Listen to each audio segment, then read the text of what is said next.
So back in early May, there was a pre-order you guys are probably already aware of that came out, and it was the new Zaharoff. It's Seraphim Blue. Well, whenever it came out and pre-order, I immediately snatched it up. It arrived early June, like June 5th or so, and that was actually pretty quick. I did my first impressions on it about 2 weeks ago, and so that was the opening 35 minutes of the fragrance. What do I think about it now? Now that I've worn it 5 times, now that I've got full wears on it, do I love the dry down? How do I feel about the fragrance? Well, I'm going to be telling you about that today. We're doing my full review of Zaharoff's Seraphim Blue. So without further ado, let's get it.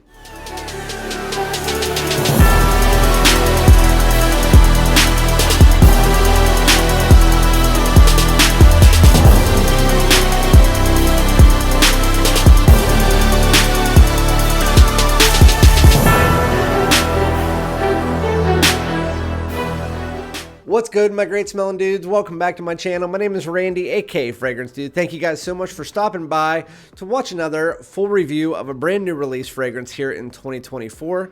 If you're not already, and it takes 2 seconds, make sure to hit the subscribe button if you do like my content, obviously. Another thing that takes 2 seconds, hit that like button. We're almost at 10,000 subscribers. What? Hitting that like just helps out, put it on the algorithm to get me some more subscribers to come on in. And so I appreciate all you guys. Also, comment below. Let me know what you think of this fragrance. I know a lot of people were, I got a lot of positivity about the fragrance for the first week. And then the second week there was more of the negative. So now we have people on both sides of the fence, but I'm going to tell you my personal opinion on the brand new release by Zaharoff. Shout out to George Zaharoff. This is Zaharoff Signature Seraphim Blue, or just Zaharoff Seraphim Blue, which I should be putting the signature. I always forget to put the signature into a lot of these fragrances, but now I just saw George on a live last night, and they're coming out with the Privé line. I already knew that. It's just in my head it wasn't ringing that it's a new line, which would include new bottles. So there's a new bottle style coming out. So now I'm going to have to say signature for all of these ones because the Privé line's coming out. He confirmed there's one coming out at the end of the year, and then there's going to be one a year after that, and it is a completely different bottle style for the Privés. But that's not what we're talking about today. We're talking about Seraphim Blue. So when it comes to this bottle, I know Ross didn't like it very much. I actually think it's kind of nice. I like the silver and blue. Blue's always been one of my favorite colors, if not my favorite color. I like the more dark blue, like Pacific blue. But with that said, really enjoy this. Then you have the Seraph Angel on the front. Read all about that. Really interesting, and it's inspired by Mykonos. The water's off of Mykonos, and you can see the blue colored fluid. I got the 4 ounce. I know they have the smaller one that does have the placard. Not all of the small ones have placards, so really interesting. With that said, really nice atomizer. What is going on with the fragrance? Well, I don't do the note breakdown in the first impression, so I'm going to give you the note breakdown here in the full review. So the top notes are apple, lavender, rosemary, and eucalyptus. Mid notes are blue cypress, immortelle, iris, coconut, orange flower, marine notes, and mugane. And the base notes are cistus, olibanum, red seaweed, amber, and musk. You read that note breakdown, you hear that note breakdown, you're just like, red seaweed, eucalyptus, coconut, apple. How do those go together? I don't even know. Mugane, olibanum, I don't know what half that shit even is. I don't know what that smells like. How are they going to put red seaweed into a bottle that's blue? How does this make any sense? It's not as difficult as all that. So don't get your panties in an uproar. All I can tell you is that this fragrance, I really enjoy it. And surprisingly, my wife, who does not like powdery fragrances, doesn't like fougere-ish style fragrances, she enjoys this, which I'm super over the moon about. And then I also got 2 other fragrances. Just got in Bloom and got in Signature Noir, which somehow I passed up Signature Noir. Didn't even know it existed. It was on this card, and I was looking through the card like, ooh, Seraphim Red, ooh, the Extreme. And then I was like, what the hell is Signature Noir?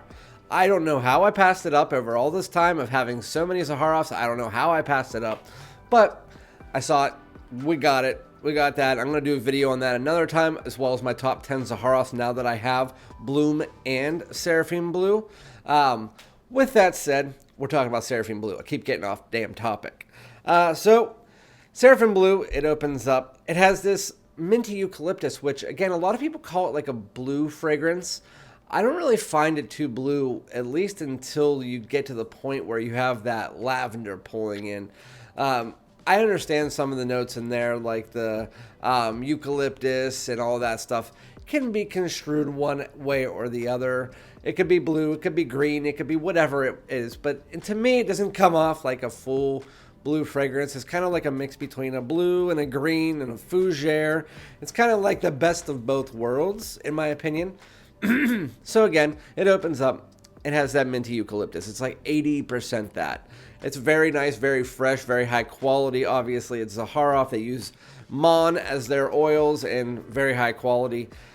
Underneath that, you get a little bit of powder coming from the iris and a little bit of sweetness coming from the apple and then a touch of lavender. That's basically what the opening, like 40 minutes of the fragrance is. Heavy, minty eucalyptus, powdery, but like a little bit of iris, but it doesn't really feel like iris, and then a little sweetness from the apple. I mean, it's really, really beautiful opening, but this is not going to be for the everyday average Joe. This is going to be for, and I said this in my original review, the 40-plus-year-old gentleman or your fragrance extraordinaire, enthusiast, fragcom. That's what it's going to be, and it's not even going to be for all of those. So if you can get a decant first. I don't find this to be a 10 out of 10 like some people. I think that this is easily an 8.5 to an 8.7 for me. And yes, I did say in my opening first impressions that this fragrance was a 9 to a 9.2. But as I got to the base, to the dry down, and I wore it a few times, I was thinking of my other 9s that I have in my collection. And for me, the only thing is the wearability of this. While it is a semi-blue fragrance that is very wearable, it's just, again, it's not going to be for the everyday average Joe. So while my wife likes it, it's just I can't see myself wearing it out all the time, and so that took it down just a few points to like an 8.7 or so. So anyway, once you get to the dry down of Seraphim Blue, that eucalyptus, that mintiness, that little bit of sweetness from the apple, that all kind of goes by the wayside and becomes more of an undertone nuance. And then that's when you get a little bit of musk pulling into the background, a little bit of this ambery tone, and it starts to smell like a Zaharoff, but its own thing. I know people who have said, it smells like Blue Noir Parfum. No, it doesn't. Blue Noir Parfum doesn't smell like that. It doesn't smell like anything else. That's why I said this is not for the everyday average Joe. This is not for the person who has the 5 fragrances in their collection and they're all designers. This is not something that smells like anything else out there. It is in that Zaharoff style DNA. Again, an amber musky background, has that powdery nuance. It's more of like a work style scent. Again, 40 plus mature scent for sure. Definitely has that. But anyway, I digress. As we get to the dry down, in place of that minty eucalyptus, you do get some of this lavender pulling up. That's where it starts to get a little bit more of a blue scent.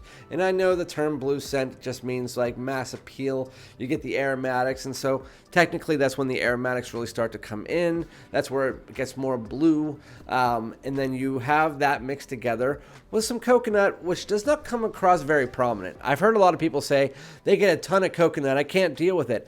The first time I wore this, I barely got any, and I didn't even know what it was at first. It was like a creamy, earthy sweetness in the background, and I didn't know what it was until the second time I wore it. I was like, okay, that's the coconut. But anyway, so again, the only note in this fragrance that really comes across prominent is going to be the lavender at one point in time, and then that mint eucalyptus in the opening. As you get to the dry down, it's really a nice blend of notes where you get some of that coconut, you get some of that lavender, you get a little bit of that green mintiness underneath it, you get a nice woody nuance, and a little bit of this olibanum coming in to provide almost a little bit of a resinous tone. Underneath that, and really what just describes the bulk of the background of the fragrance, is going to be that powder from the iris as well as a mixture of this amber musky tone. And so that's kind of like what breaks a fresh amber, like fresh amber musk. That just provides the background base of the fragrance with some of that powder layered on it.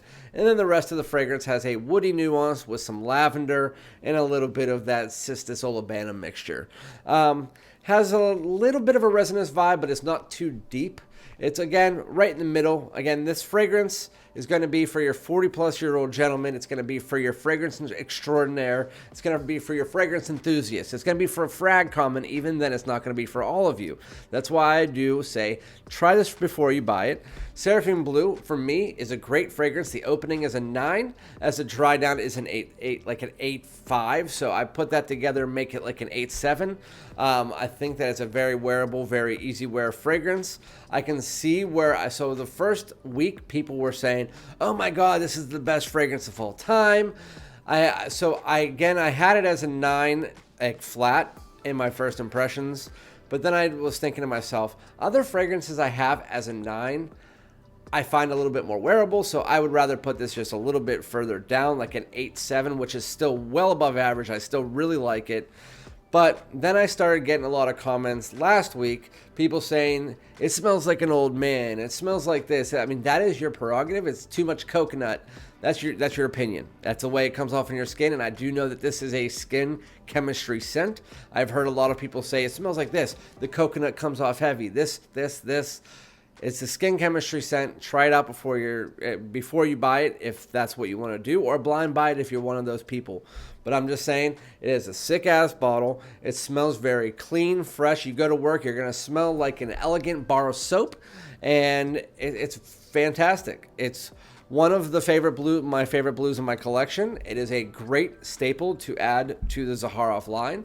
So well done to you, George. The very high quality. And now we're getting into the performance.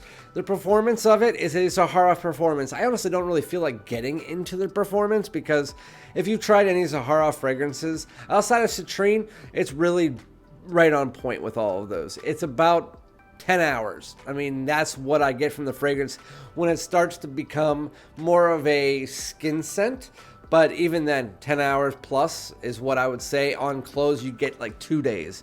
And so that's all I'm going to say about it. It pushes out about 4 or 5 feet for the first 2 hours. And then it's like 3 feet for about 3 or 4 more hours. And then it just starts to become more of a personal bubble until, like, again, hour 9 to 10, when it's more of like a skin scent. But at that time, you can still smell it on your skin. So, I mean, don't knock the performance on it. You don't even need to talk about the performance on it. You did great. So, again, my thoughts, 8.7. It's a really nice fragrance. Let me know your thoughts in the comments below.